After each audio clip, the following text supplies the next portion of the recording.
राम जी से पूछे, राम जी से हेलो राम जी से पूछे जनकपुर के नारी बता दो बबुआ। राम जी से पूछे जनकपुर के नारी बता दो बबुआ। लोगवा देते काहे गारी बता दो बबुआ। लोगवा देते काहे गारी बता दो बबुआ। राम जी से पूछे, राम जी से पूछे जनकपुर के नारी बता दो बबुआ। लोगवा देते काहे गारी बता दो बबुआ। लोगवा देते काहे गारी बता दो बबुआ। देते काहे गारी बता दो बबुआ। हम मुझसे पूछे ले धनुषधारी, हम तुझसे पूछी ले धनुषधारी। एक भाई बोल काहे हो, एक भाई बोल काहे, एक भाई कारी बता दो बबुआ। लोगवा देते काहे गारी बता दो बबुआ। लोगवा देते काहे गारी बता दो बबुआ।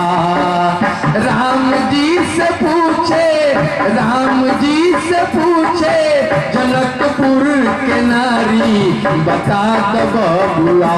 लोगवा देते काहे गारी बता दो बबुआ। लोगवा देते काहे गारी बता दो बबुआ। यही बूढ़े बाबा के पाकल पाकल दाढ़ी, यही बूढ़े बाबा के पाकल पाकल दाढ़ी। एक मरद अपर हो, एगो मरदवा तीन गुनारी बता दो बबुआ। लोगवा देते काहे गारी बता दो बबुआ। लोगवा देते काहे गारी बता दो बबुआ। राम जी से पूछे, राम जी से पूछे जनकपुर के नारी बता दो बबुआ।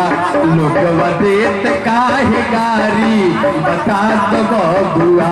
लोगवा देते काहे गारी बता दो बबुआ।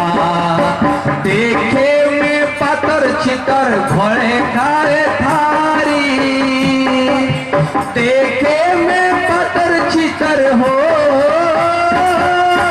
देखे में पतर छितर भर थारी बता दो बबुआ।